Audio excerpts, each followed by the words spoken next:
The thing about being an artist is you have to be delusional. At that time, I was delusional. Were you aware that you were on a ride at that time? Flying around having fun, for sure. I mean, it was just so fast. There was something every week. The first big sync was How to Get Away with Murder. It was a sex scene. Kobe Bryant was retiring. They played the song on one of his walkouts. The big question after Indian Summer was... What's up, everybody? My name is Rajit Salim, and this is the DOST podcast, where I have the most exciting desis in music.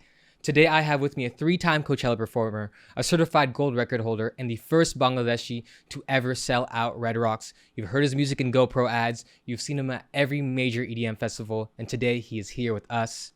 Please meet Jai Wolf. What's good? Dude, that intro was crazy. Like that? Wow. It was my first time trying it out. No, so. Incredible. I love that. Thank you. Yeah, thanks for having me, man. Of course, man. I'm super glad to have you. And I just kind of want to jump into it. Without question, the last 24 months of your career, you've had tremendous creative evolution. You've set up a whole new bar, and then two, you've hit major career milestones. What I really want to know about is you, Sajib Saha, the kid born in 92 in Bangladesh, and raised in Long Island. Where did your fascination in music begin? Yeah, I mean, if you want to go all the way back to the beginning, it's because the household I grew up in was just a really welcoming environment for the arts. I think you're Bengali, I'm Bengali. Right. So you know what it's like growing up. It's always, having family friends come over, they get into a circle, they start singing, folk music, Bengali folk music. So I think just being around that my whole life is, that was the roots to what you see today, basically. If you ask my parents, as the story goes, we were at a farmer's market, and there's a girl playing the violin. And apparently I asked my mom, I want to learn how to play the violin. So they signed me up for lessons. I was 5 years old. And then so kind of was swept into the world of classical music. I was in orchestra playing solo repertoire, doing advanced orchestra, outside orchestra, all county, all state, all that stuff. I was deep into it for a really long time, for the first 18 years of my life. And when I was in high school, I picked up guitar.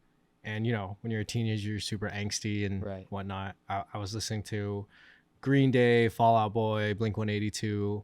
And in my head, I was like, oh, this is so much cooler than, classical music or Bengali music or whatever. Right. So, oh, man.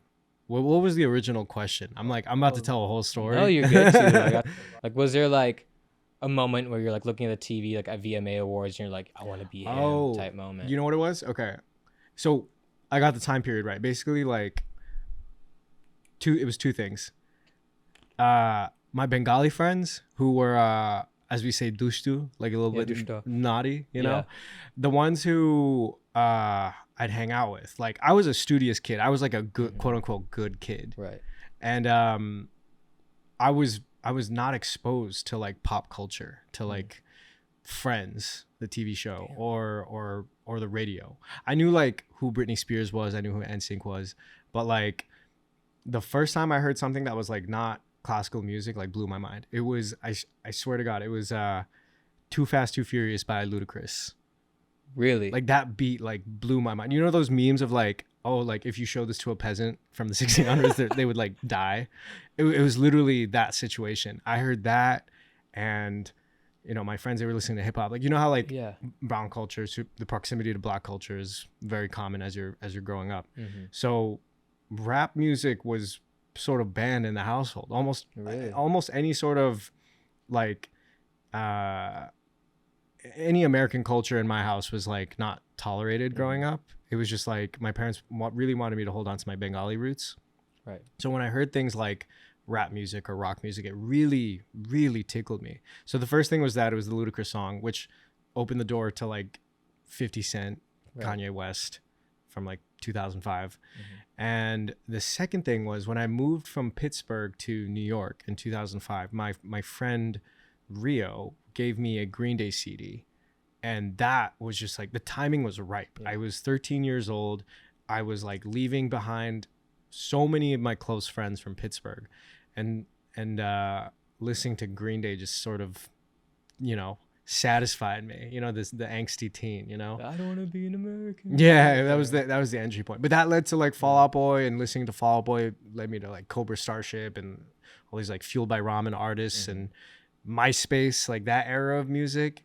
And then that led me to picking up guitar, which led me to producing. And yeah, that was the entry point, you know, that pivotal moment between 13 and 17, That you know? helps explain a lot for me because, like, one, I feel like strings and violin, like that sort of instrument, is something that is a bit more emotional, a bit more like it's an instrument that can make your heartstrings like you'd feel it. Yeah. And then second, you were listening to essentially like emo pop music. Yeah. And that kind of leads me into thinking about like what your music sounds like now, which is a melodic EDM. Yeah. That to me, like, I don't hear much of popularly unless it's in the context of you or a few other artists. Right. Do you think that's where it came from, or is there like a specific experience that has led you down that route? Yeah, I mean, I always loved like melody based music, especially like emotional melodic music, you know? I think obviously listening to Fall Out Boy and Panic at the Disco and those kind of bands led me down that route. But you know, the way I treat music, because I grew up learning music theory and stuff, is you start to notice patterns across different genres. So it wouldn't really matter to me what genre I was listening to. If I could identify a relatable melodic piece of information, I would register that as like, oh, I really like this, you know? And I think that's why I transitioning from being into like pop punk music into EDM happened pretty naturally. And if you ask a lot of people who make EDM, they oftentimes come from that scene, you know? I remember when I first started listening to EDM, Adventure Club, like those guys used to make rock, hardcore music, punk music. Coachella, same thing. They were like from I think like a punk scene in Chicago. Skrillex, the most famous example, like he used to be in From First to Last doing Warped Tour and everything, and then he started making EDM. So there's this constant continuous thread from those genres carried into electronic music. Yeah, and it's funny, there's videos of you surfacing on the internet where you're like super skinny in high school and you're like doing guitar covers. Yeah. What was that kid thinking about at the time and his like relationship to music? Man, covers was so interesting because doing a cover, like when I was in orchestra, what you're doing is you're covering existing written music. When you play a symphony by Vivaldi or a concerto by Mozart, you're performing music that has been written hundreds of years ago. So when I picked up guitar, I mean, the first thing that everyone does is learn, you know, the most famous riffs ever. Whatever, you're learning Metallica or Smoke on the Water or whatever, right? So you're learning to play existing music. And for me, at that time, it's 2005, if we want to set the scene. It's 2005, I just moved to New York. And one of the outlets for me was doing these guitar covers and putting them on YouTube. And YouTube was fresh. It was 2005, 2006 when it started. Yeah. So, and I was like an online guy. Like me and you were in a group chat together. You could tell that I'm like chronically, terminally online. Reddit Lord. Not fully, but yeah. TikTok, just like all day scrolling. But basically, like before TikTok, it was YouTube. And I was just on YouTube all day, every day. I was watching Smosh way back when. And yeah, I was just like uploading stuff. I'd come home from school. I'd, you know, start to not do my homework and stuff. My grades started to slip basically. I was a straight A student for most of my life. And then I think when I picked up the guitar, that was like the pivotal moment when like A's turned to B's, turned to C's, turned to D's. But thankfully it was like towards the tail end of high school. I had already gotten to college, so it didn't like completely ruin my life or anything like that. But I put in hours. And then from there it was producing, you know, writing music, because doing the covers was like, all right, I'm learning how to play all this stuff that's existing. But the thing that wasn't like quenching my soul was I wasn't being creative. I didn't feel like I felt like I was hitting my I didn't feel creative enough basically doing these covers. So that's when I started to like write and produce my own music. And we started doing that. I know some people know about No Pets Allowed, but you had a different moniker. I know a little bit of it, but I don't know the full thing. It's lovers, something in lullabies. Oh, you dug deep. Okay, you went Nardwar mode for this. Yeah. Yeah, there's some. If you really dig on the internet, you can definitely find the vestiges of like who Sajib was before Jai Wolf, before No Pets Allowed. Yeah, I wrote some music when I was a freshman in college, and it's dog shit for sure. Yeah, Like, well, I mean, I found that out from your friends. They're like, he wasn't that good, but we believed in him. Here's the thing, Yeah. I wasn't that good. I think I could admit that. That's important, right? Because Yeah. like I've heard about it before, but the cringe era is really important for any creative. Yes, and we've talked about this before. I was committed to being cringe. I just I didn't. The thing about being an artist is you have to be delusional. And I think at that time I was delusional. I thought what I was making was really good, and I didn't realize that it was bad until like years later. But every artist has to kind of go through that. It's just one of the like rites of passages of being a musician, you know. But I'm glad I did that because I took a chance, and I think for me it took many quote unquote failures before I like felt any sort of success or movement in my career, you know. And so you go from, can you tell me the name of it, or are you gonna keep it a secret? What, the album? The Lover, or is that the name of the album? Yeah, it was an album. Man, I think it was Lovers, Liars, and Lullabies or something. I have one friend from high school who always roasts me about this because he like remembers the song titles and stuff. Yeah. But I scrubbed it from iTunes. There's no, like, you can't find it. It was on iTunes for like a year maybe. And this is before streaming services. This is how old it was. It was before Spotify, before Apple Music, whatever. I think you could find it on Tumblr maybe, but you would have to dig. You're a Tumblr guy too. I was a big Tumblr guy, yeah. Yeah. What kind of Tumblr guy were you? Were you like the emo, or you just shared your music, or like? Oh, definitely emo. It was reblogging like emo like lyrics or whatever, and pictures of Aubrey Plaza from Marks and Rec. That's probably it. And this was when you were in college, right? What, 2012? This was college, yeah. And college was interesting because like I really isolated myself working on music and different projects. I mean, I had that. The initial project was just called Sajib. I just actually went by my real name. Yeah. Oh wow. And then I had a duo with my college roommate Justin, called Faux Pas, and Pa was like PAW. I did not even know that. You kind of see the animal thread because there's Faux Pas with Pa with a W, Right. No Pets Allowed, and then Jai Wolf. So when did No Pets Allowed become the name? No Pets Allowed was kind of around Faux Pas because I think what happened was I was writing all this music, I was writing lyrics and stuff, and then I think one summer I had like crazy writer's block. So I started to download acapellas from YouTube and make music around that. And that's just remixing. So I found like a Lady Gaga acapella or a Kid Cudi acapella. And I would just I would go on GarageBand, use like the preset like drum loops or whatever, and then try to make some like synthy trance beat around it or whatever. And then that's how I got into remixing. So, you know, as EDM was getting popular in the States, there are all these like serious names like Skrillex and Excision and Flux Pavilion and just these harsh consonant sort of names. And I wanted to be like not serious, like unserious. Wow. So I was like, all right, I'm going to pick up a goofy name. I'm going to be No Pets Allowed. I had on my BlackBerry, I had a list of potential band names and No Pets Allowed was on there. So I was doing that for a while. I was making mashups and whatnot. Was that a reference to being Desi, No Pets Allowed? Or did it just No, is that a Daisy thing? It's just like, I mean, I grew up with no pets in my house, and a lot of people yeah, we're very quite anti-dog and anti-cat. You know, my dad had like 2 birds. That's like as far as it goes, having birds in the house. Very very brown thing to do. Yeah. But no, it wasn't a Daisy thing. It was just like a goofy name. Gotcha. And so at that time, I know there are blogs like you're making strings of remixes, and there's a specific blog called Hype M. Correct. And I know at that time you're kind of getting a buzz because of those remixes. First question, was that when you took up Jai Wolf as a name, or was that before?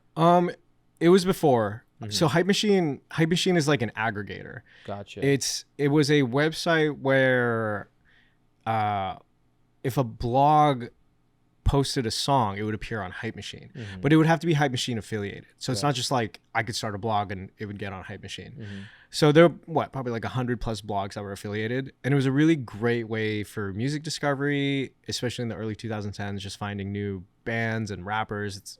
It's how like Passion Pit and Foster the People, all these people got famous, and but it's also how people like Girl Talk I love and Real Talk. yeah, like the mashup culture Yeah. was really popular because of two things. It was because of SoundCloud and Hype Machine, Mm-hmm. and just what an era. You can't recreate that today. You know, that was just so specific, and I like took the time to really understand how Hype Machine worked, Mm-hmm. and I think because of that, as the years went by between 2011 and 2015, I like really understood the inner workings of like how to get on the charts and whatnot. I mean, you know, the easy version of the story of how to do that is you just need people to vote for your track, because it's like hearting it, Yeah, and kind it's of like like Reddit. sorry. Kind of like Reddit. Yeah, in a yeah, way. it is like Reddit. It's like the rate of hearts or whatever. It's not whoever has the most hearts, but like if something gets the most hearts in like a day, it's gonna like move up the charts. Yeah. So once I kind of figure out how to do that, it was just like, you know, you and your friends would just send like, oh, please like my stuff on Right. Hype Machine or whatever, and yeah, I mean, it was a little bit of masterminding, but also a little bit of organic too. I don't think I like hacked the system or anything, because it wasn't just me. It was like bands, rappers, and other DJs were finding very similar success. I just like kept my finger on the pulse, Yeah. basically. And you happen to be at like a really prime age. I think what my generation going through of artists, which is like, oh, let's figure out how to use TikTok. And there's Yeah. a few I could name like in 2021 that really took advantage of it. And they didn't even need to blow up, but they use it as a way just for discovery. And I know for you, and correct me if I'm wrong, you had your big moment actually in your parents' basement, and you were in your parents' basement because you actually didn't finish school the right way, or you thought you did and something got messed up. Yeah. Yeah. Wow. You really did your research. Yeah. What happened is I had all my credits, but I like didn't do one final bureaucratic thing. And so I never properly got my degree. And so all my friends were graduating. I had to call my parents, be like, hey, I'm so sorry, but like, I'm not graduating this year. Yeah. And they were definitely disappointed, but there wasn't much that they could do, which is like, I've never seen them have such a calm reaction to bad Really? news, because you know how brown parents are. Right. They get really mad and whatnot. But I think it was one of those things where it is what it is. But they were like, you cannot like live in the city anymore. You have to like come home. Mm-hmm. So I moved home, and for a year I was doing two things. I was playing GTA 5 like nonstop and making beats.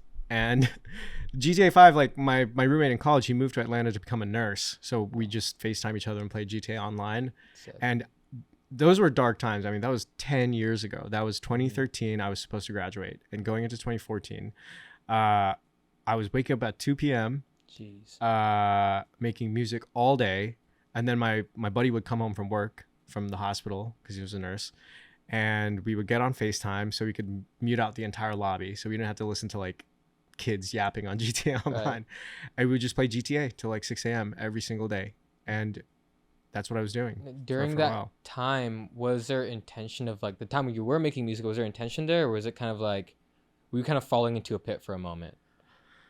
I don't know. I mean, the most that I wanted at that time in terms of like, oh, what can I do with this? Right. Mhm. Was like, oh, I'd love to like open for someone like Adventure Club, or Right. open for someone like Skrillex. Like those two I absolutely adored. Skrillex was just like the coolest guy at the time. He's like what Fred again is today. He was just everywhere. He was on Rolling Stone and like headlining festivals. Like I saw him at Gov Ball closing the festival one night. He like, I mean, in an interview, it was like, oh, this guy played like 300 plus shows in 1 year. Wow. There's only 365 days. So this guy was all gas, no brakes. I really liked him, and I really liked Adventure Club, because Adventure Club was like the melodic, emotional side of dubstep. They were doing what they called melodic dub, and I really liked that style of music, and that's kind of where I wanted to go. And if you listen to the first ever Jai Wolf song, it's a remix of Adventure Club. Actually, wow. It's on SoundCloud. It's not on any streaming services, but Adventure Club did a remix contest for their song Wonder. I really liked it, and when I rebranded from No Pets Allowed to Jai Wolf, the first thing I did was remix that Adventure Club song. Wow. And so, speaking of remixes and Skrillex, the moment you had was, I believe you're watching a live stream of a festival, and at the time you had a remix of Skrillex's "Ease My Mind." Yes. Um, Yeah. Jack U was the duo of, Yeah. correct me if I'm wrong, Skrillex and Diplo. Diplo. Yeah. And you saw them live perform your remix of the song. Yeah. That went absolutely bananas. Yeah. Man, you know what's so crazy is that this year it's 10 years of all that happening. Wow. Because it was 2014. I started Jywolf like April 1st. I don't know why I picked April. I know that's April Fool's Day, but like that's when I switched my socials and everything, or maybe I switched the socials 2 weeks prior and dropped the Wonder remix on April 1st. But regardless, the third thing I made as Jywolf was that Ease My Mind bootleg. Wow. Recess, Skrillex's first album, had just come out. He had played Ultra, and I was obsessed. I was so obsessed with it. And Ease My Mind had that like Arabian kind of scale to it, and I really liked his melodic dub version of it, right? So I was like, oh, like, you know, trap music was getting really big, and I was like, all right, what if I do like a trap flip of this? And at that time, I had met one of Skrillex's videographers who was also a music producer. His name is Stefan. Yeah. I mean, this guy changed my life, basically. I met him through my friend Sam, who goes by Prince Fox. And Sam was a year or two younger at NYU at the time. So I was out of school and he was still in school, but we met through SoundCloud. So I'm in his dorm room and he's with Stefan. He's with Stefan. And I show him the remix and they're like, Stefan's like, oh, I should send this to Sonny. I was like, all right, whatever. Like, I just didn't think he would do it, but he did. And I think later that night or a few days later, like, I got a tweet from Skrillex, like, sick remix. Yeah. And I was like, holy shit, like, getting an interaction like that was so crazy at the time. Like, oh, like, you know, the meme, like, senpai noticed me, you know? And so that was really exciting. That must have been May or something. And I don't think I had released it yet. I think I released it top of June with this website called This Song Is Sick. Yeah. That was a big blog. They would do rap and EDM and pop. And then what happened was I distinctly remember this. I was going out one night and I was taking the Long Island Railroad from my parents' house to the city. Because this is what I was doing when I was like, 22, 23, like going out, partying, whatever. And this is before Uber. This is a crazy thing. I think I was in a taxi or something, but this is 10 years ago. And I'm at the station. I'm getting notifications on my phone, like, Skrillex just played your remix at Glastonbury. No way. And this is like, it took me a while to really confirm this information because, first of all, like, there's so many times where people will be like, oh, they played this, but they didn't really play it. Played maybe a similar sounding remix or something. And at that time, there was another remix of Ease My Mind. So I was like, maybe he played that one. Yeah. But I did some digging and I went on Reddit and these super fans are compiling the set lists of DJ sets. So I was going down the set list and they're like, Drywolf remix. I was like, holy shit, like, he played it. And so I think I have a video clip of it, like, somewhere on a computer, but like, it's really grainy because it's on a stream and it's 2014. And he played it. He played it for the first time at Glastonbury in the UK. And that entire summer, he was just playing it and playing it and playing it and playing it. Very, very surreal. Just like every week I would like see him playing it. And then, Jack, you started playing it. So that was his duo with Diplo. And when I see the YouTube comments in the song, it's like you'll see a comment from every other year, like, still coming back for this one. Yeah. Like big moment in my life, like, dude, when I was in India in November, like when they on the phone they like write something. Do you ever see that? Yeah, of course. Like this. I was in Bangalore and this kid was like, please play the Ease My Mind remix. I didn't have a way to fit into the set and like I really wanted to, but I don't think I had it on my USB. Right. But I was just shocked. I was like, oh man, like, he really wants to hear this 10-year-old thing. Like, it's a little off-brand for me now, but I mean, that moment still has a very special place in my heart for sure. Because it validates that you just didn't get here for no reason. Like, there's been people along the ride for quite literally a decade now. Yeah. And so when that song blows up, do you have management at the time? Are people reaching out to you? Like, how do you handle that? Yeah, I mean, that was the thing that just literally changed my life. Mm-hmm. The first moment, I would say there's two moments. But at this time I did have management. I had two managers, Kenny and Ben, and Kenny was someone I went to high school with, and Ben was his business partner he went to college with. Mm-hmm. And to this day I'm still with Ben, so 10 plus years. And at that time, I mean, I was teaching them like Hype Machine and all this stuff. Like they knew what it was, but I was like, here are the blogs, like here are the emails. Like I looked up like who's writing the blogs and everything. Like I was hustling at that time for sure. But you know, that remix is what led me to like getting an agent and then a lawyer and a business manager and whatnot, like, and getting booked. I mean, once Alzla, which is Skrillex's record label, once they like took the bootleg and made it official and gave it an official release on streaming platforms, on Spotify and everything, I mean, that like really put the spotlight on me. I played Webster Hall for the first time, a venue that like I was going to, you know, seeing like Zed and seeing A-Track and stuff. Right. And I remember I played, I opened for Loudpack. I'm familiar. Is that like Kenny Beats' old project? No way. Yeah, Kenny Beats was in a duo called Loudpack, although he was not there that night. It was the other guy. But this is November 2014. First time playing Webster Hall. It was like a big deal. I was wearing like my Alzla like sweater, and like it was just super hype. Like all my friends came and everything, and it was just a big deal. Like even like just seeing your name on like the marquee and stuff. Like it was a venue that was also behind my freshman year dorm, so there's a lot of like history on that street itself.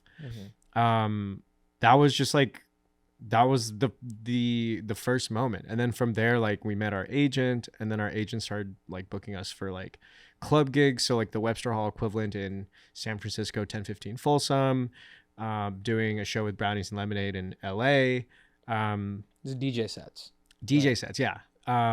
Going to Seattle, playing Q nightclub, like basically from like all of 2015 was just the beginning. Like I was setting foot in states I had never been to. I had never been to California. I had never been to Washington. I had never been further than Illinois. Really? At that time in 2014. So you didn't know what the West Coast sun felt like until... No, I didn't know it. And that year was crazy. I mean, we did Do-Lab at Coachella. It was the first appearance.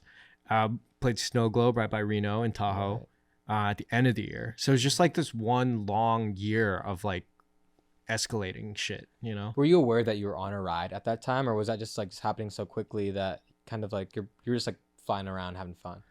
Flying around having fun for sure. I mean, it was just so fast. There was something every week. And when you're doing club shows, because the overhead is like not crazy as doing like a bus tour or a show with big production, you're just on a flight, you know, you play the show, you 90-minute set, whatever, and then you come back. So every weekend you do like 2 or 3 shows. Wow. So those are like super easy to book. And because it's so early in your career, like I played San Diego like 6 times that year, right? Because they're building you. When you're just starting out, you're building in markets like that. Yeah. Like now, like we've talked about this, when you get to kind of where I am now, you keep yourself a little rare. You play a city once every 2 years or so that there's demand, you can build it back up. When I first played Mirage, it was back in 21, then we came back in 23, 2 years later. Right.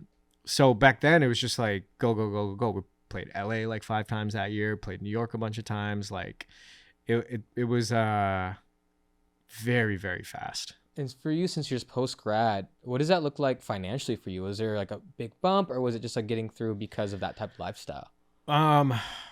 Well, it was funny because I was living with my parents for like a year. Like I had money for the first time, and I remember I bought like a PS3. Right.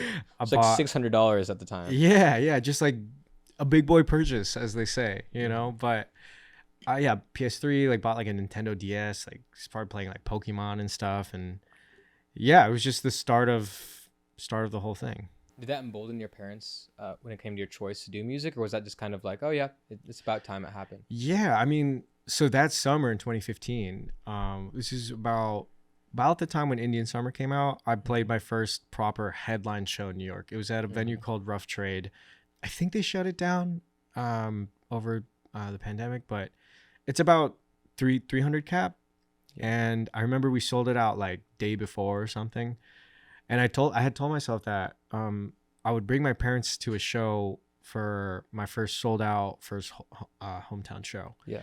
So that was another like big moment. And so this is about 1 full year after the Ease My Mind remix, and a couple weeks after Indian Summer or before Indian Summer. I can't quite remember a month after Indian Summer. Yeah. So Indian Summer had come out June of 15, and then we played Rough Trade July of 15. And they were thrilled. They like definitely were like curious, like, what is this? Like, you know, you're DJing and not playing violin or anything like that. But they were so my parents are the best. I mean, you've met them. Yeah, they're amazing.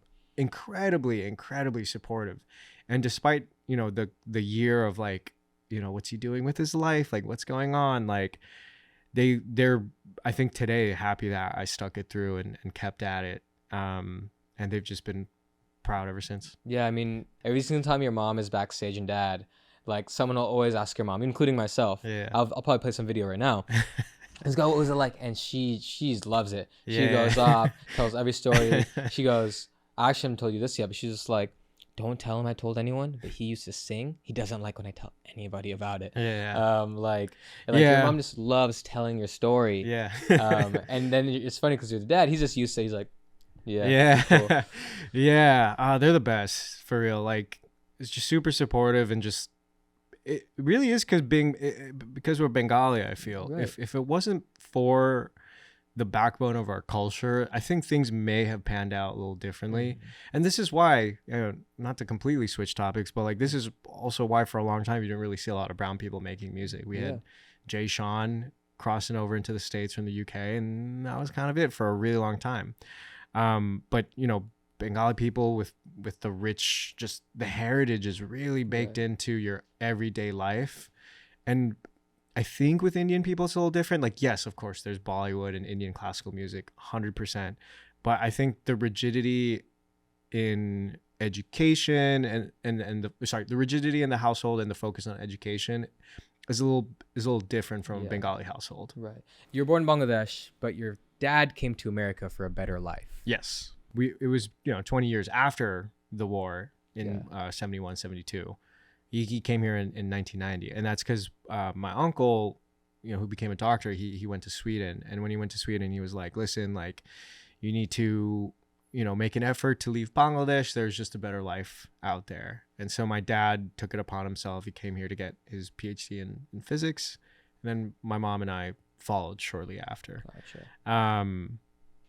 Yeah. What was that experience like moving from, how old were you when you moved from Bangladesh to New York? I was a year old. Gotcha. Yeah. And so there was like the transition, don't remember it essentially. I don't remember, but I was talking to my mom the other day because my friend from high school just had a kid, and I was learning all these facts about what it's like to have a kid. And I didn't know that you have to change a diaper 10 times a day. Same. Yeah, I thought it was like 1 to 3. Right. I didn't know. There's no reason for me to know this information. I never thought about it. And I bring this up because I was asking my mom about this, or not asking, I was telling her about this. I was like, oh, I met Steve's kid, and like, you know, he's telling me about diapers and stuff. And she was telling me that in Bangladesh, when I was born, they didn't have diapers. What? Yeah.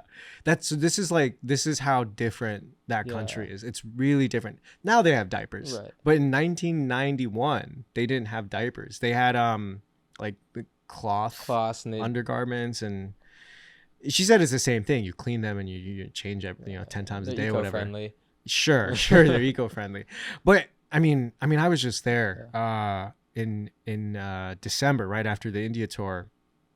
And it was my 5th time back, and even then it's just always eye-opening and very jarring to go back there and seeing the differences. But when was the last time you were there? 2018. Okay. And it's kind of crazy because I'd go every 4 to 5 years. Yeah. And you'd see how quickly the country would develop. I think it's cited as one of the fastest growing countries in the world. Yeah. I think economically and technologically. Yeah. I mean, dude, like, there's a lot of tech founders that are also from Bangladesh. The guy who founded YouTube was Bangladeshi. Oh, wow. The guy who started Bengali Uber, crazy story there. I'll leave. I don't know if you know it, but crazy story. Yeah. But I kind of want to reel it back to parents and how you're talking about them being supportive. So I usually reference your story when I tell other Desi people who are pursuing music, and when we're talking about the context of family and how important it is to have supportive parents. Yeah. And I know I struggle with that, where my parents may not be as supportive at times. They're doing their best to understand, but it doesn't click. It's close, but not quite. Yeah. And that's something that's hard for a lot of people to grapple, even if they say they don't. Like, some days are good days, some days are bad. Yeah. And when I talk to other parents, I try to remind them that every person, or almost every single South Asian musician that I believe found a certain level of success, has had parents who are either generally supportive or had an open mind. And I think that they're not successful because their parents didn't believe in them. They're successful despite them. And that's not an okay thing. And so a part of this, right, is kind of show like this next generation of kids, like, yo, do this thing. 'Cause if you're 7-8 years old and pick up a violin and turn that shit to 11, you can be performing at Coachella in 2023. And so that's just kind of, it's always inspiring for me to see that, and I think it helps me understand what kind of parent I want to be and why I should be like that. Definitely. Man, I mean, you bring up a really good point. It's something I hadn't thought of too much, and it feels good to think about it, but it made such a difference. It's not just parents, it's also the people around you. I want to say that if you decide to pursue music, it is the most crippling thing, because you're like, the self-doubt is so crazy. I think like that's the thing that can like just ruin your day. Just trying to make a song or a beat or whatever, and feeling like absolute trash. Like, that's the thing that can just deter you completely, where you just stop. I mean, I've had days like that where like you almost have to trick yourself into pushing forward. And, you know, you mentioned the thing about my friends saying like, oh, I didn't make good music by then. That makes it even harder, where you don't even have like the validation from the people around you. Right. Well, the thing about my parents is that they provided a nurturing environment. They provided a home, a roof over my head. And even if their support was sort of like implicit, like even just feeding me, that's enough to go on. I recognize that I had the privilege of, you know, being fed and having a roof over my head while I was working on music, for sure. That's the kind of thing that can really make or break someone's success beyond just talent. Having a nurturing environment. Yeah. Because if you're already fighting like so many things like against you, like people telling you no or whatnot. Yeah. And but if people around you, like the closest people around you are telling you to keep going, like you'll keep going. Yeah. Inevitably. And that's definitely something I'd love to see more from like brown parents, you know. It makes it easier to be delusional sometimes, right? Well, now because with kids these days, like being delulu and whatnot, like it's awesome to see that with kids. I mean, turning on TikTok and seeing Desi artists just like doing their thing is the coolest thing ever, man. It's so cool. It's like I still can't believe like we went this long without having something like this, right? You know. And I think, you know, part of that is because one, I think we're a few generations after like other cultures coming to this country, and we're finally getting the first wave of like creatives in not only like the musical sense but like even the business sense. And then TikTok, which essentially helps you reach exactly who you're looking for. Dude, that like, it's so like we met through TikTok, which is crazy. I've never told you my perspective of meeting you. Right. So when I first started DOST and I was making videos about every artist, you know, of course you captured me because you're also Bangladeshi. So that was mad inspiring. And when you were the first person with like a blue check mark to follow me. And I didn't know that until one of my best friend, he sent me a screenshot. He's like, bro, no way, John Will follows you. And I'm like, again, this is when I first started. I didn't have any reference for the music industry. I was just same thing, delusional, just trying to meet everybody I can. And I was like, that's crazy. And this is validating in a way. And during that time, again, I was like fresh in New York, 2 months in, just trying to meet anyone I can. And I DM'd this one artist named Adi. And I was like, hey, like, let's meet up. He's like, how can I help you? Blah, blah, blah. He's just like, yo, I'm throwing a show in a backyard before I move back to India. Can you help me? And I'm like, of course. I just want to be involved. Yeah. And that happened to be in Kahani's backyard. Yeah. the DJ from Indo Warehouse, who's doing incredible right now, is in India. And I'm seeing the event, and I'm also like greeting people as they come in. I see you come in and you have your hat. You're in your windbreaker era still.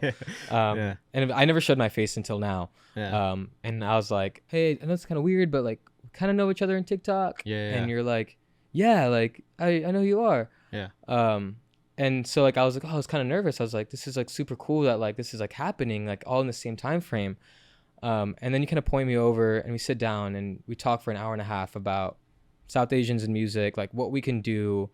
You're like, it's ready for the taking. Like, why aren't we doing this? Yeah. And like in my mind, I was like, all right, just be cool. Like, don't act starstruck. Like all these things. I was telling myself, just be cool. And then I was like, all right, like just like don't ask for his socials or his number or anything. And you're like, yo, let's take a selfie. And I'm like, don't ask for the picture. Don't ask for the picture. And then I was like, okay, don't ask for the number. And then you're like, yo, what's your number? Yeah. And I'm like, this is crazy. And so you take my number, and you're like, if you're ever in LA or something, let me know, because you're traveling out there for a little bit. Mm-hmm. And then I was in LA, and then you send me a text, and you go, what are you doing these dates? And I go, nothing. And you go, come to EDC. I'll have my people reach out. I'm like, your people? You have people? I don't have people. This is 2 months of me making TikToks. Yeah. And so, and again, like we're really good friends now, but at the time for me, it meant a lot. And I think you probably knew that as well. Yeah. And I hop on a plane. You send me a location. It's a helipad.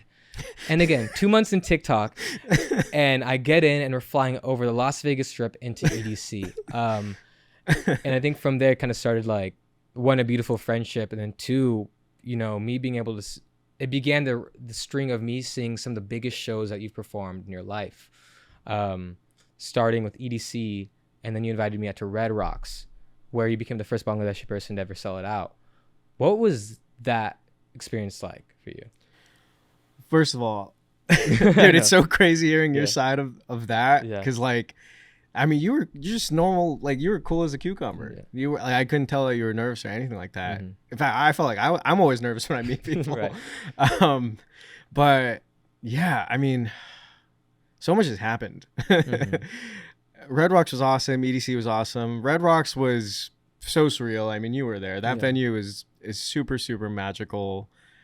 And I'm lucky that we got to do that, because it felt like for a time that we wouldn't be able to because of the pandemic and everything. And playing a venue like that feels once in a lifetime. You know, it's like you only get one shot, one moment to do something like that. So I try to treat everything I do like that, and that's why I mean, you've seen the show. This is why I go make it as maximalist and as fun as possible, because especially after the pandemic, like you never know, like that could be your last show. Like who knows? You know, the world could end tomorrow. But yeah, it's funny that you didn't know about the helicopter thing, first of all, because I guess I'm in my own world, and my team was talking to you about what we were doing. So I guess I never told you, like, hey, we're about to get on a helicopter or whatever. And you had like, didn't you just almost miss your flight or something? No. Or there was like a mix up? So I read the return flight, and I get to the airport, and I go at the right time, and I'm like, wait, I don't have a flight to Vegas. Right. There was like a weird mix up with that. Yeah. And luckily I found there's one flight 30 minutes after that they let me jump on to meet you. I just remember you had to bring your suitcase. I felt so bad because we were just lugging that thing around. But yeah, that's a crazy first thing to see, you know? For you've been instrumental in, I think, the growth of DOST. But you've done this another time before with sayak, where you've noticed that like he's incredibly talented, and is just hustling, and most importantly, just like a really good person. Yeah. Your page has shined a light on so many cool people. I always think that it's like almost like divine intervention that like an algorithm can like put these people in front of me. But dude, I found sayak through you. Yeah.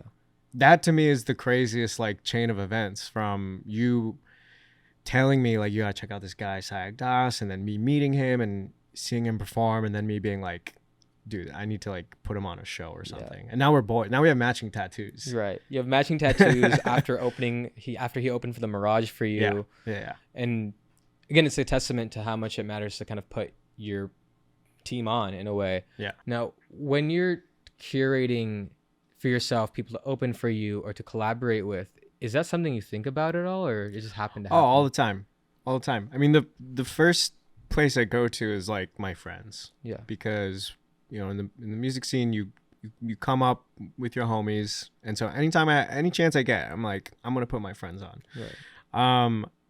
Now there's kind of a new angle to that, where it's like I would love to put more South Asian people on, and especially South Asian people who are also my friends. It's kind of twofold. It like when we were picking openers for our tour last year, one of the things that was going through my mind was like, I don't want to put strangers, because you just don't know who they are as a person, how they're going to act on a tour bus, high pressure environment, if they're going to be a big party or whatnot. Like, I don't really party on tour. It's like work for me. So I want to bring people who I know, who I like their music, and they're fun to hang out with. Yeah.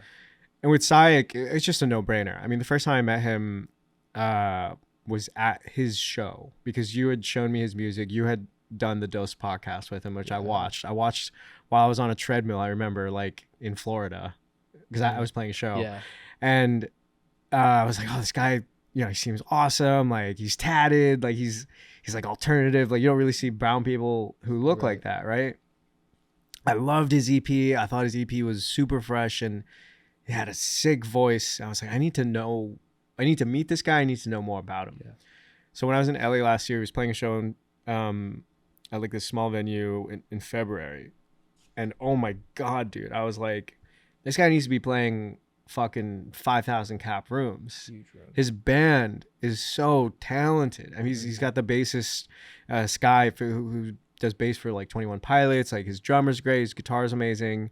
And dude, he just has swag out the ass, man. Like, I've never seen anyone like that. I mean, he has clearly worked so hard to get to that level of talent. You know, it takes years.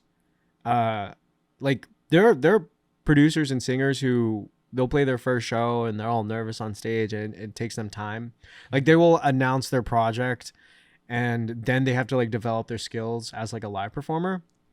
But with Sayak, because he's been performing his whole life, he already has like the 10,000 hours under his belt. So with the Sayak DOST project, even though the project is brand new, like, his talent is backed up, and you don't really see that with a lot of artists. Like, that was one of the best shows I had ever seen. And so, in some ways, you identified with him as well, right? Oh yeah. Thank you for asking that, because I told him, like, we got coffee like a few weeks later. Like, it was a proper, like, because you know the show is hectic and his friends are there, and I give him a quick dap, and I was like, yo, like, I'll text you, let's hang out proper. So we got coffee, and I told him, I was like, you are who I wanted to be growing up. Wow. Like, you know, me doing the guitar covers and everything, like, I wanted to be the guy Sayak DOST is today. And before him, there was no like blueprint for that. You know, there wasn't, like I said, we had Jay Sean, and then we had like Zayn Malik from One Direction. But we didn't really have like, we had kind of like random brown guys in bands, like Samir Gadia. Of course, Samir Gadia, Young the Giant, of course. But I'm talking like in No Doubt. And we didn't know that. And you didn't know that there was a brown guy in the band. There's No Doubt. There's Flyleaf. Sum 41. Sum 41 had a brown guitar player. It's like all these kind of like side characters. And if I can be very honest, I didn't even know that Young the Giant's lead was a Desi until years later. So it's just something that wasn't like super prevalent in mainstream pop culture. So when I see Sayak DOST, I see like the highest level of potential that's just like right in front of all of our faces. So obviously that got me so excited, especially because like I've been keeping tabs of all these incredible artists on TikTok and whatnot, and there's incredible people out there who I think will eventually develop into really good live performers. You know, but Sayak is one of those people who they say have that je ne sais quoi X factor, that unquantifiable, undeniable, really hard to define thing that like is the makings of a star, you know? But basically that develops into a friendship. I tell him, I'm like, dude, like, I'm about to go on tour. Like, I'd love to have you play a show. It was funny. By the time that I had kind of like gotten to know him. We had picked out support. So I was like, all right, let's have him do LA and New York. And then it ended up being New York. But it was perfect because that venue was just like, I'm like, this is where he needs to be playing like every night, all the time. I mean, they crushed it. I love seeing them at the Mirage. I saw Sayak total of, I think 4 times last year.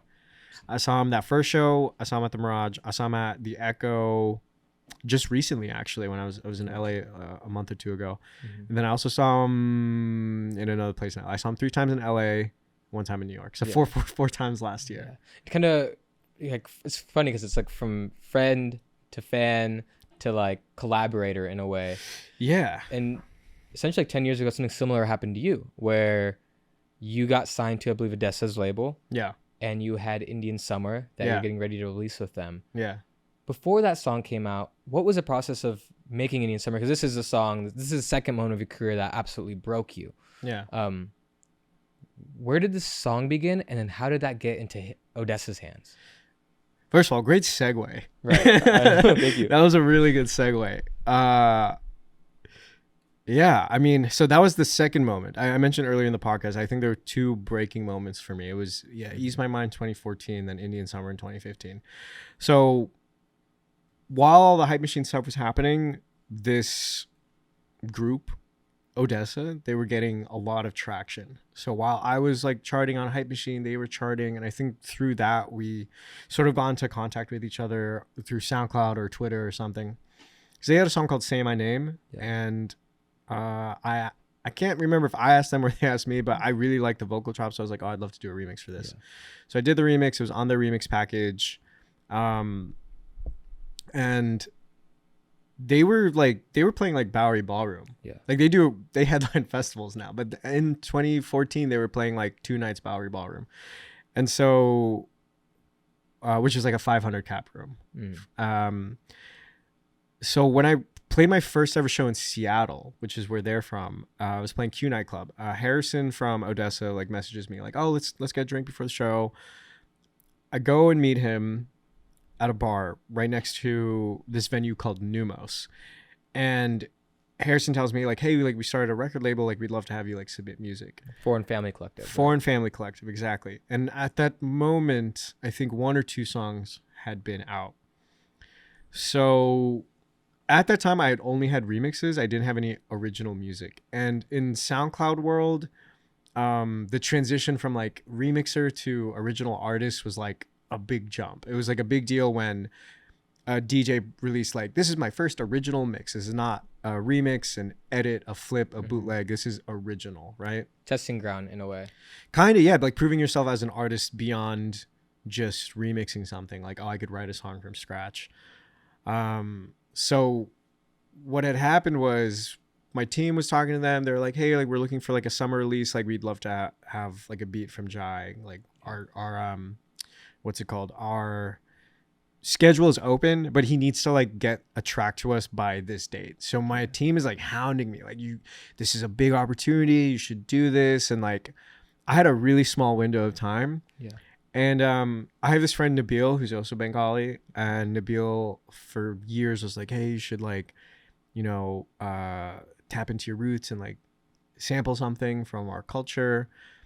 And that's how Indian Summer was born. I thought it was a very like basic, really shitty like beat. It was just weird because there was no larger context for it. Like I think after songs become successful, there's this air of grandiosity to it, like you've seen Indian Summer live, you understand the feeling and what it means when the show ends and Indian Summer's playing. But at that time, there was no grandiosity. It was just like this random beat with a, Kanye West style chipmunk sped up sample, right? It's just an idea at that point. It was just an idea. And I just didn't know what was about to happen next, basically. We sent it to them. They loved it. Fun fact, almost called it Infinite Summer. I was like choosing between the two. And they really liked Indian Summer. Harrison like called me. He was like, hey, like I think you should call it Indian Summer. I'm glad you kept that. I polled all my friends. I was like, hey, what should I call this? Literally 50-50. And Harrison called me like, you should call it Indian Summer. Yeah. So thank you, Harrison. But yeah, we signed it, and then I played Bonnaroo that year. Not I wasn't on the official lineup, but I played the Calliope stage. It's like an art cart. I played it at like 3 a.m. Yeah. And so I don't drink anymore, but I was really drunk that day. And I got really wasted with my team, and it was like a big deal playing like this big festival. It was we were drinking all day. So by the time it was 3 a.m., I was just a little too much. But I remember I played the song and I accidentally hit the button that restarts it. Really? I think I did it twice. And it's so funny. If you go on Reddit, the kids are like, "Oh man, like I was there when you played Indian Summer for the first time," but sad that they had technical difficulties. Yeah. Little do they know I was hammered. I was really hammered. Yeah. But great memories from that time. And that must be insane having your first single through a label blow up. Like, was that something that at the time you didn't realize how unique it is, or did you understand the gravity of like that happening? I don't like, yes and no. Because so earlier I said like, oh, my greatest expectation was I would love to open for somebody. So that was the year that I was opening for a lot of artists. I went on tour with ODESZA. They were doing the In Return tour, so I did almost 10 dates with them. So I never thought like yeah, I did that first headline in New York that summer, but I didn't think I go on my own tour, I have my own tour bus. Like none of that is going through my head. But what was happening was like every year something sort of incrementally, like Indian Summer was incrementally getting bigger and bigger for almost 3 years straight, to the point where the highest daily plays was 3 years later. Wow. We've talked about this before, where on TikTok, if something goes viral, it's like instant. Yeah. The machine is so crazy that like you could see a song get to 100 mil really quickly. So it can be really jarring if you're like a brand new artist and your song is hitting 100 mil within like months, right? Yeah. Back then it took almost 5 years to hit 100 mil, but it was 3 years when it was doing the highest daily plays. Yeah. And what had happened was it was through syncs. So the first campaign was like, it was a GoPro campaign. Right. And then Kobe Bryant was retiring, and so they played the song on one of his walkouts in like Chicago or something. That's insane. And then it was on American Idol for some reason. Yeah. Like it was like in the intro to American Idol. And then it was on, the first big sync was How to Get Away with Murder. It was during a very pivotal scene. It was a sex scene. Really? A 5 minute it was a really long sex scene. And I don't think it fits. Like I'm stoked that I got the bag and the exposure, but I don't even watch the show, but I remember like watching the scene to see how they used it. I was like, I don't think this is the right song for what they're trying to convey. Like they could have picked like, I don't know, Jeremiah or something, you know? But yeah, it was just like this steady thing over like 3+ years, basically. And so although it's steady, I mean, you're booking more gigs, you're traveling more. How does your relationship with your ego evolve? That's a good question. I know I took it down there. Yeah. I mean, everything's just happening so fast, you know? I think a lot of artists follow this trajectory. And I see a lot with kids now on TikTok, because what had happened to me, what was happening across years. Yeah. It wasn't, I wouldn't call Indian Summer overnight. It was like a steady 3-year build. Yeah. And so when I see kids on TikTok, like when they have overnight success, like you can see it. It'll go to their head. But with that comes a lot of doubt, especially when the first thing you put out is super successful. And it's a bit of a vicious cycle, because even if you remove success, you always, like I said earlier in the podcast, like you have to fight your self-doubt with delusion. Right. And sometimes that can be perceived as having an ego or being arrogant or whatever. I mean, obviously I know I keep mentioning Kanye West, but the reason is because I was such a big fan of him way before 2016, but I use him as a really good example because pre-2016 Kanye is a good example of someone who was so confident in himself that he like got to where he was because of his confidence. Yeah. And then a lot of people perceive that as like arrogance, whatever.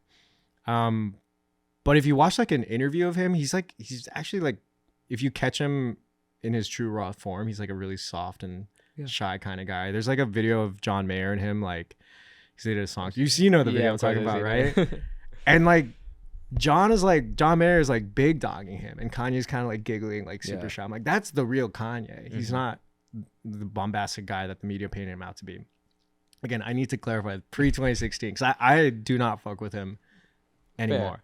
But like what I'm saying is that what I struggled the most with Indian Summer was that it was so successful that I didn't really know what to do after that. So yes, there was like ego for a few years from the success of that song, but at the same time there's a lot of self-doubt mixed in because it was like, what do I do next? Yeah. Now with that being said, how does your personal relationships evolve? Because you're also moving and traveling. Was that a challenge for you, trying to maintain those relationships? Yes and no. I mean, I'm still so close with a lot of my home friends. I thought that was really important to me. I mean, living with my parents for so many years helped. As all this was happening, I was living with my parents for 6 years, from 2013 and 2019. So I was with them for 6 years while all this stuff with Indian Summer was happening. While I was doing bus tours and stuff, I would always come home, and coming home to me meant being with my parents, being with my home friends, and hanging out with them. I don't think there was ever a time where I was big dogging them or anything. I mean, you've been to my shows.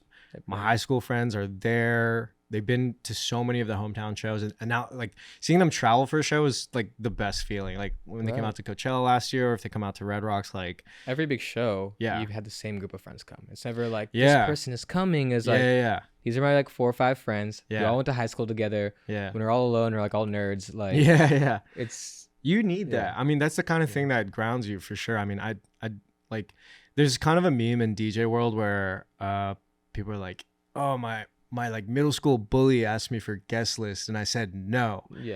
I think that's lame, to be honest. I like, if I've had people who like made fun of me, whatever, come out to shows from all walks of life, from elementary school, middle school, high school. I think the coolest thing is when someone messages you, they're like, hey, you might not remember me, but we like had math together and I'd love to come to the show. I'm like, dude, you have some tickets.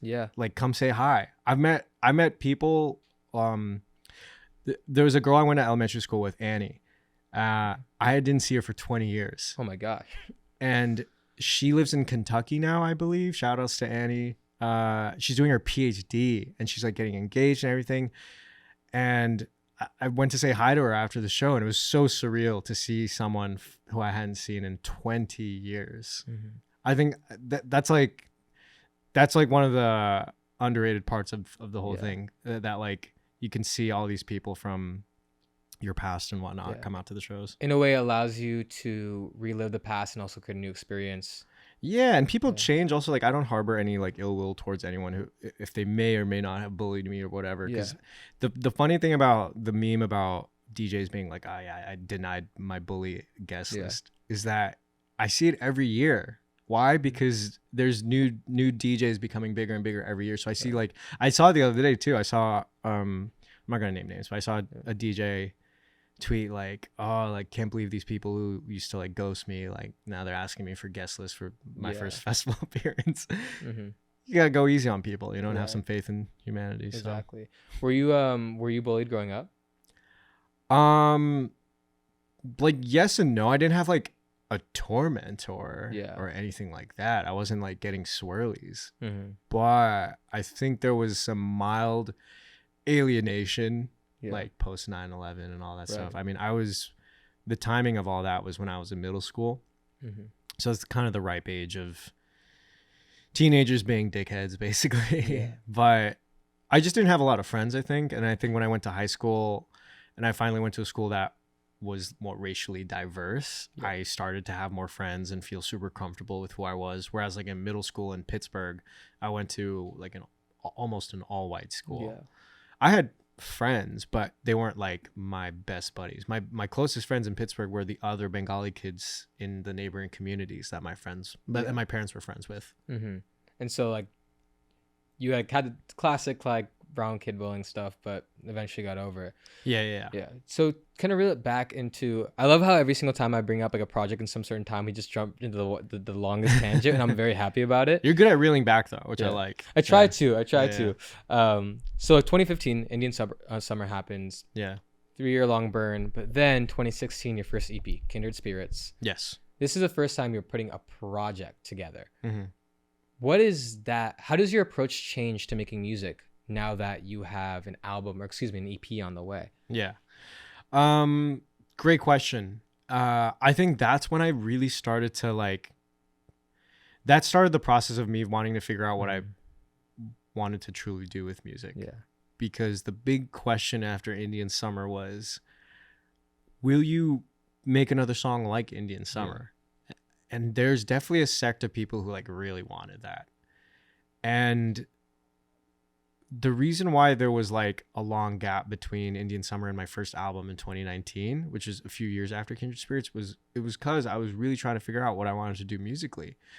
I was on the most hectic touring circuit. At the same time, I was trying to figure out what I wanted to do musically. At the same time, like, scenes were changing and evolving, and like, do you know what Future Bass is? I'm like, is that like an event series? No, Future Bass is like a subgenre, a super niche subgenre of music. Future Bass is like, I don't even know how to describe it, but like liquid? No. Future Bass is like, I would say Louis the Child is Future Bass, San Holo is Future Bass. Early Marshmello stuff could be considered like future bass. This genre is becoming super popular at the time on SoundCloud, but it was becoming very saturated. Right. To the point where, like, you know how something's getting saturated when like a Kleenex commercial on TV will use like a generic version of that genre, right? Yeah. And I was getting really sick of future bass as like a concept, and I really liked like melodic synthy stuff, synth pop, synth wave, all that. So between 2016 and 2019 was like a kind of like a deep exploration of that genre. Yeah. So Kindred Spirits was the start of that. I think tracks like It's Over, Gravity, Drive, they're all synth wave, synth pop type music. My favorite track from Kindred Spirits is Like It's Over. Nice. Yeah, that's like a lot of people's favorites. Yeah. And so selfishly, I want to know kind of like the story of that song. Ooh, I haven't told that story in a long time. It's a good question. I was making tracks for the EP, and at that time we had signed to Mom and Pop, and Mom and Pop was introducing me to different artists. And at that time, MNDR was really well known for a song with Mark Ronson, and she had also worked with this artist called RAC, who's super talented. So I'd seen her name before, and I knew that she was sort of like a indie darling on Hype Machine and those kind of websites. And so I met up with her, and she sent me some song ideas, and one of them was like kind of like this full song, but there was a section of the song I really liked, and that was kind of like what Like It's Over is now. So I was like, hey, I like this part. I'm going to build a song around it. And I really liked the way she sang I'm going to sing so bad. I don't sing. Da da da da da da da da da da da da. So I wanted to make that the kind of like the drop of the song, basically. Yeah, that was a fun one to make. I really liked that track, and it was fun to bring it back into the show last year on tour. Yeah, and I was looking up, you had about 3 writers on the song. Mm-hmm. What is it like opening your own production up to other people's creative input? Was that something you were used to, or was that something that you had to grapple with a little bit? Oh, that's a good question. I mean, there's so many different ways to go about writing music. That one was what we call a pitch, where they send pitches of songs. That's not my main way of writing now. Pitched music is sort of like when you work with a songwriter or a singer, and they send you like a Dropbox, and there's like a bunch of ideas, and it's like it's like remixing in the sense that you don't have to do any work with the vocals; they're just already there. Yeah. But the problem with that is that you either have to like the whole thing, or if you like a part of it, you either have to like sample it and work around it, or you have to like tell them like, hey, I like this part, we need to get into the studio and write the rest, which is a lot of work. Which is why I like to like get in the studio with a songwriter and write a song from scratch, basically. And is that how your relationship with Mr. Gabriel evolved? Yeah. Again, great transition, great segue. I love that. But yeah, I mean, Starlight was I think the first song I like properly wrote myself lyrically. The other songs on Kindred Spirits, I didn't have a lot of lyric writing credit on that. Drive was written by Chain Gang of 1974. Gravity was written by JMR. MNDR did like It's Over. But with Starlight, I had written this like little poem, and Mr. Gabriel basically took the poem and kind of extrapolated it and like changed it around a little bit and came up with a chorus for Starlight. And then when we met for the first time in LA, our publisher introduced us. We wrote the verse section in the middle of the song together. And that was one of the first times I had like properly sat down and wrote lyrics with someone. And that to me felt really, really satisfying. And what I really like about songs like Starlight and Like It's Over is that they weren't following what was trendy at the time. Yeah. I think I wasn't chasing like, oh, this sound is really hot, I want to make a song like this.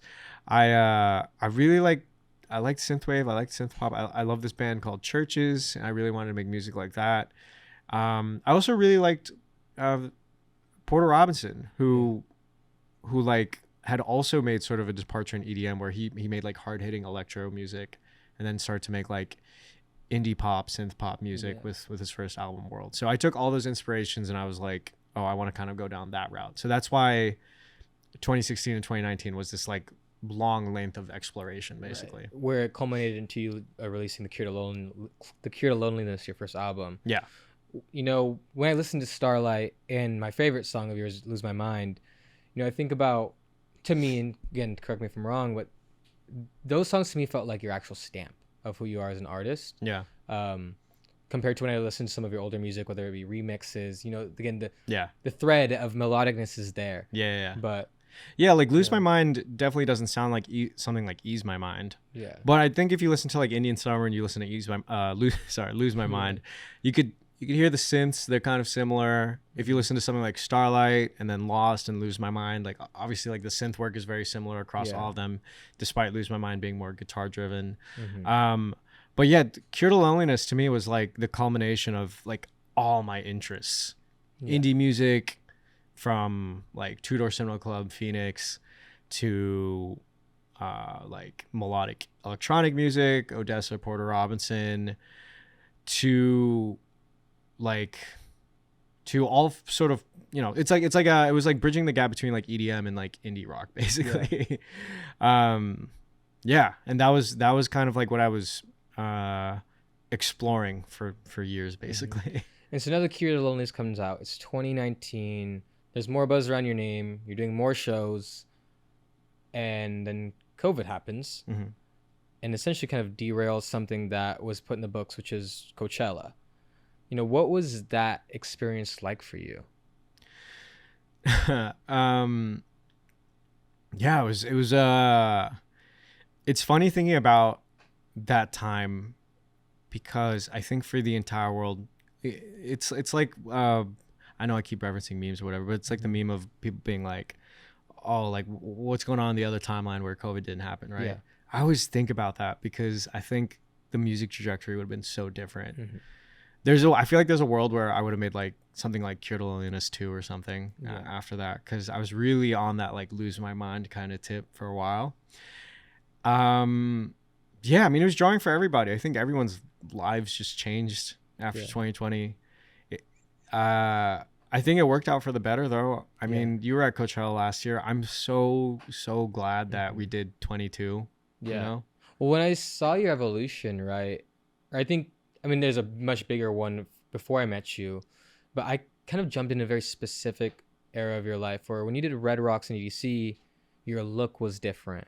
The way you presented your show was different. You know, it was just the windbreaker and the hat. And then you're sending us pictures like, oh, like the stylist sent me this. And a lot of people don't know, but you are great with Adobe Premiere. You can edit and create videos.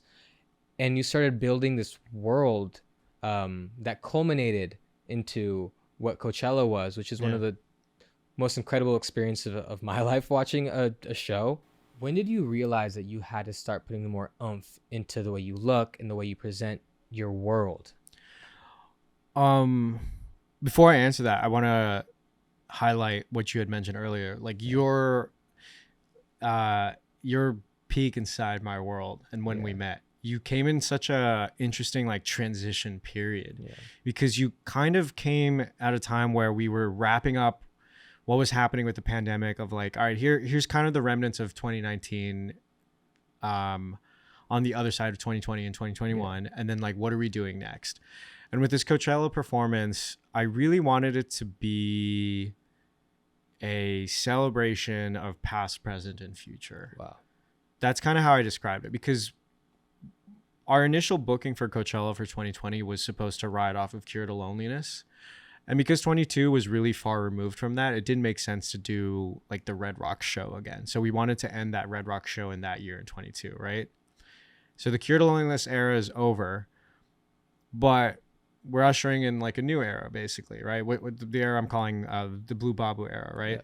So I thought Coachella was like the perfect way to just kick off like the new era, essentially. And I wanted the show to have an emphasis on the unifying thread between past and present and future, basically. Mm-hmm. So we got, you know, tracks like Indian Summer and Starlight, but then we got to premiere like so much new material, which was really fun to do. I had never done anything like that before, where we had like a brand new live setup, brand new visuals, like 4 new songs, even more new like live edits and everything. Like there was so much chance for statistical failure, basically. Oh my gosh. I mean, like, seeing you guys in the garage the day before, because there was like a technical mishap with the video. Yeah. And, you know, it was interesting watching you, because you're usually a very laid back person, but I think when it comes to your work, in a good way, you're very high strung.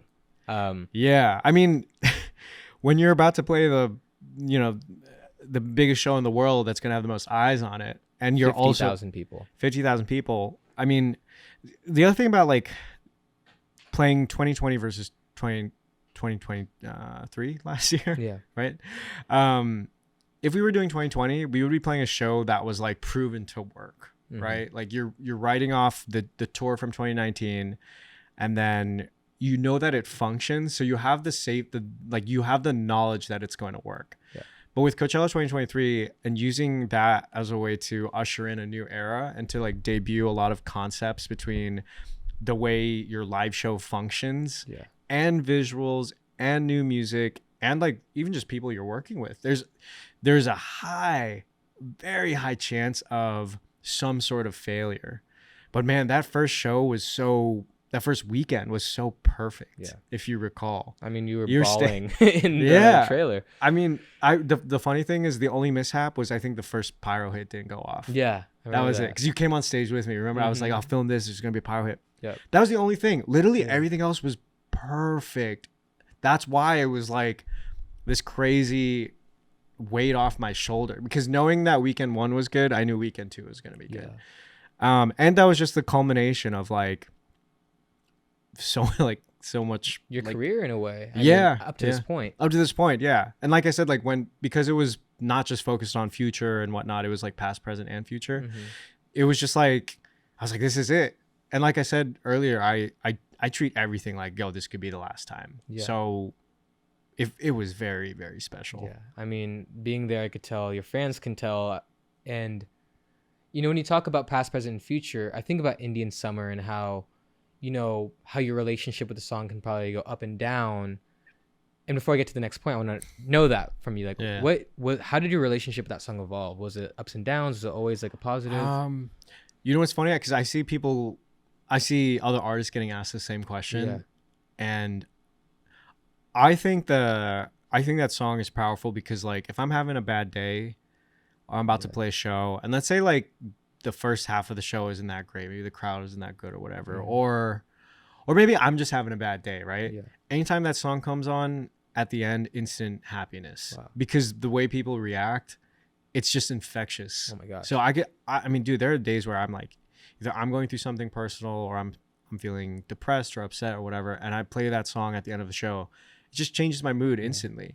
I think it's different for if you're an artist where if you're on the radio and you have to hear a song every day, it's following you into your Ubers, into bars, into stores. That's different. Maybe I would get sick of it, but I don't hear that song in any other context ever. Rarely. Only like once I was at Soul Cycle and they played it in there. That's kind of like it, right? But out in the wild, like I'm so removed from that song that when I'm at the show, like I love it. And to this day, like it's still the show closer and probably will forever be the show closer, you know? That to me was an epic moment. When that song goes on and like everyone's like, when is he gonna play? Is he gonna play it? Yeah. I think some artists, you know, we've seen who may have a more tumultuous relationship with the song. Yeah. They play it early to try to get out of the way and prove something. But to me, when I see your shows, it's like a fierce acceptance of like your career and what you've built together. And when you close it with that song, due to what, like, one, how big it is, and two, just the nature of it. Yeah. Seeing It's hard to beat that. It's hard. One of the reasons why I actually end with it, on top of it being hard to beat, is my favorite band, Fall Out Boy. Every show to this day, they end with a song called Saturday, which is from their album Take This to Your Grave. Came out in 2003. It's 20 years ago. To this day, they still end with Saturday. They don't end with Sugar We're Going Down. They don't end with their bigger radio hits that came later. They'll do like a 3-song encore or whatever. They'll play like Centuries and Dance Dance, whatever, or Thanks for the Memories, like in that encore. But the last song is always Saturday. I thought that was so cool. Like there are definitely artists where what they'll do is maybe they'll move their biggest song earlier in the set, as you said, or they'll play that song right before the encore, and then maybe the big song from their album cycle will be their new final song, or like the album closer will be the last song. But I mean, to this day, it's so hard to beat that. I like using the big song of the cycle to end the main part of the show. So like 2019, it was Lose My Mind, which is such a fun way to like end the main part of the show. You walk off stage, you come back, you do Indian Summer. And then last year on tour was Don't Look Down, that's like the most fun way to end like the main portion of the show. So I think what's nice for me is that yes, the show ends with Indian Summer, but there's really 2 closers at the end. It's like your current big song and then Indian Summer. Every single time it happens, it performs. That's when you see everyone hitting the white girl dance. Like the true. It and I felt it. I felt it for the first time, and I got it. Was that like I can not be any more present than I am right now. And then you hear the shutters of all the lights turning off, and everyone's just like looking at each other like, at the end. Because, and it's just, I think ending with that song, because of the feeling it gives you listening to it, is incredibly powerful. Your first closes, right? You collaborated with the Banks for Don't Look Down, and she's also a very large artist. You know, how did that come about, and how did that song become born? So that's a really good question. Don't Look Down is like one of my favorite songs I've ever made. And the story of the song is really interesting because it was born through the pandemic, essentially. It was a 3-year process. The origins of that song started at a beat making camp I did with 2 of my friends, Connor Wayne and Wesley Singerman. They were very integral with The Cure to Loneliness. And so in 2021, I think this was right before the vaccine, it was like, we should do like a quarantine camp. So I flew to LA. First thing we did was we got like swabbed, and it was just like the 3 of us in like an Airbnb making music for like a week. So we just made a bunch of beats. And I remember thinking like, I want to make a triplet song. Basically like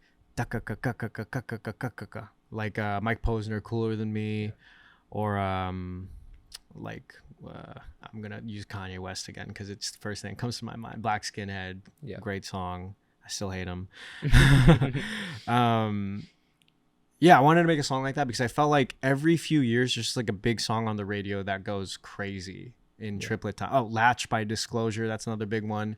So I had that beat for a really long time, and as 21 continued, it was the same year, my management reached out to me like, hey, like I got you a session with Churches, like they want to write with you. I was like, oh man, that's like one of my favorite bands ever. I adore them. And so that summer in 2021, I fly out to LA and I meet Lauren and Martin from Churches.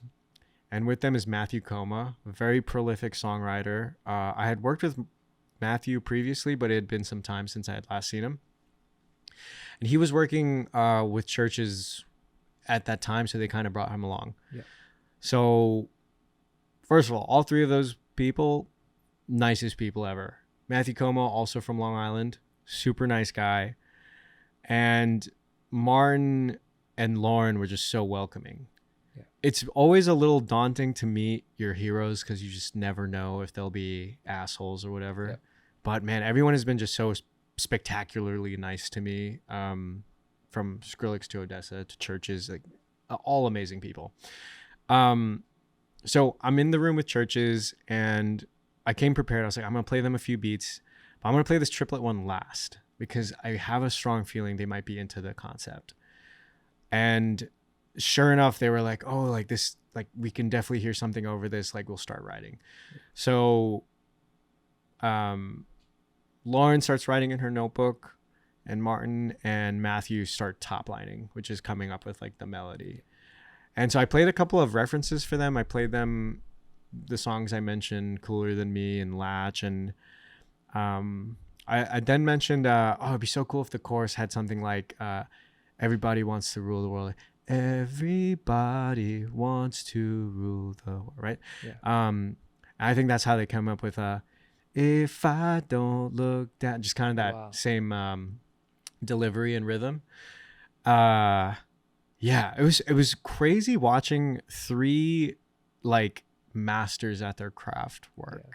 It's different from like, I mean, I've been in a lot of sessions, but watching three people who are just so undeniably good at what they do. I mean, Matthew Como wrote Clarity with Zed. Yeah. He wrote Wasted with Tiesto. He has hits under his belt. And Martin and Lauren in their own right, incredible musicians. Yeah. There's just one song, Afterglow, on their second record that I really love. I love Clearest Blue. Like, so many incredible songs from them, right? They wrote a lot of the lyrics in the top line. I made like one or two very small changes. It was a 2-day session. So we came back the second day and fine-tuned like the top line and the lyrics, right? Now, at that time, they mentioned that like, hey, like we want to help you write this song, but unfortunately, we are not doing features at the moment. Yeah. I was like, that's okay. Like it's, you know, this is still a big honor. I loved writing with you guys. Like, I don't think the song will come out this year in 21. It will probably come out in 23. Let's check back end of 22, top of 23. So 22 comes around. I hit up Martin. I'm like, hey man, like I'd love to play you like the final version of the song. Like I've been working on it really hard for the past year. I play him the song. He's like, yo, this is a smash. This is so good. Like when we wrote the song, there were no drums or anything. It was like really basic. Like there were basic drums and chords, but it was like a skeleton of a track. The heart itself was already so good. Yeah, exactly. The core, right? Yeah. And so when I played him like a more fleshed out version, a full year after that writing session with Matthew and Lauren, he was like, dude, this is such a great song. Like, let me talk to my team. Like, no promises, but we'll see what we can do. Yeah. A few months go by. We eventually got a no. They were like, we're sort of in between records. Like, we just can't do a feature right now. Yeah. And this is very typical in sort of the pop songwriting space. Famously, Zed, when he was writing The Middle, went through a bunch of different singers for that song. Eventually it landed with Maren Morris.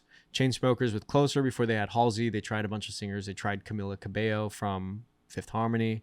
Eventually landed with Halsey.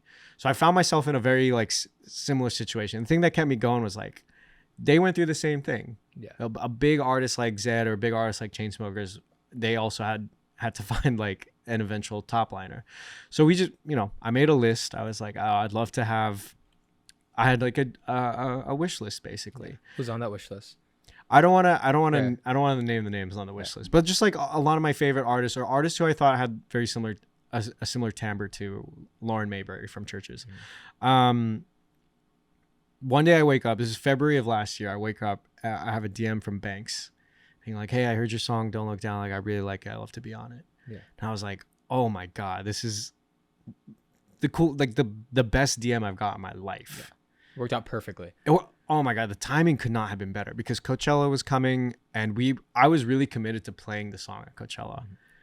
like, you know, thinking about all these alternate timeline stuff, like, oh, what would have happened if there's no COVID? I always think like, yo, what if Banks had never DM'd me? Like, I would not have been able to play the song at Coachella.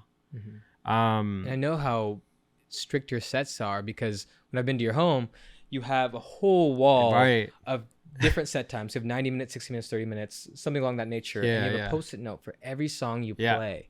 Yeah. So it's planned out to the T. Yeah, especially when you have a live show like that. So because we started doing live shows from 2019 onwards, we're not DJing anymore. So when you do a live show like Porter Robinson, like ODESZA, you have a set list like a band. And because you have an audio-visual component with the visuals and lights and time code and everything, it's locked in. Yeah.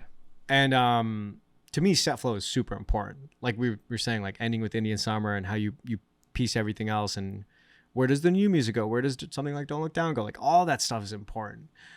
So if Banks hadn't agreed to be on the song, I would have had to take the song out of the set list. Wow.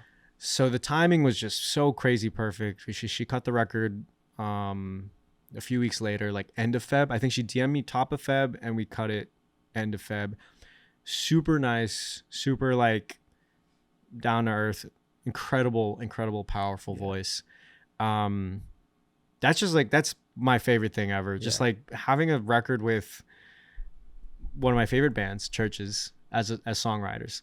Matthew Coma, prolific like EDM guy, overall super nice, talented dude, like drove me home afterwards, and also from Long Island.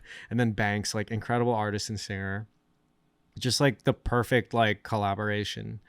And that whole show to me felt like kind of you're introducing the world to Blue Babu. Yes. Yeah. Well, so with Blue Babu, I mean, I think, you know, everything we've talked about so far is I think one of the themes is just change, constantly changing, constantly evolving, being into pop punk and then melodic dubstep and then emotional electronic music, whatever.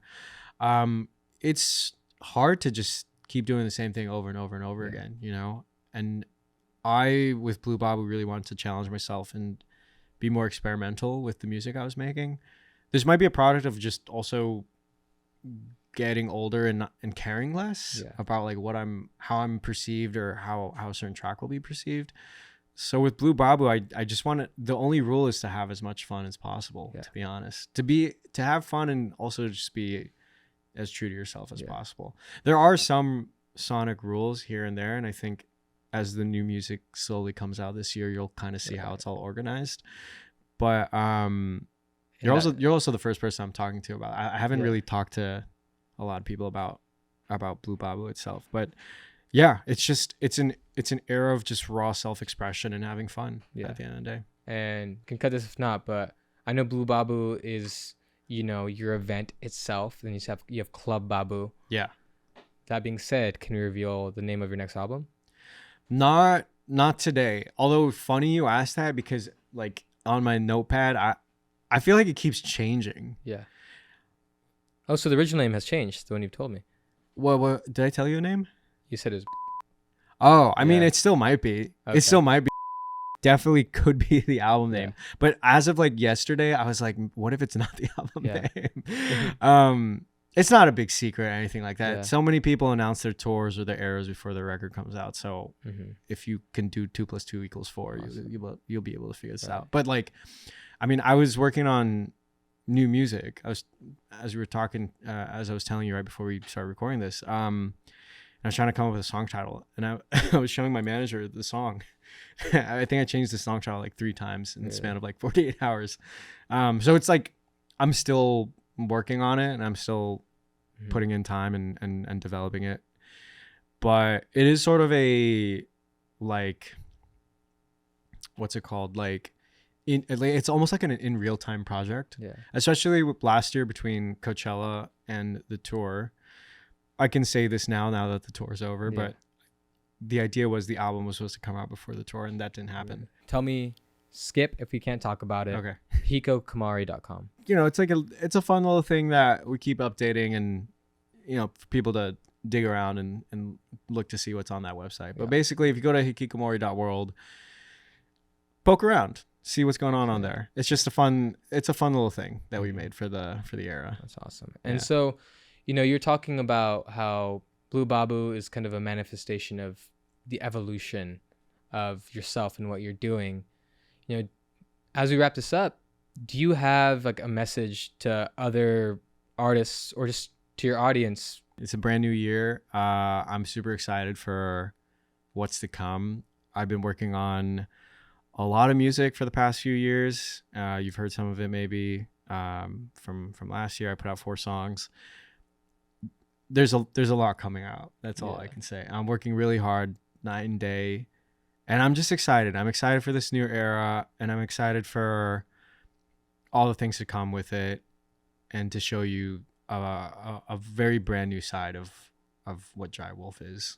Man, well, thank you so much for coming on. I appreciate your time. I appreciate you coming here. Thank you for not only being like an inspiration to a lot of people, but also for just being a friend.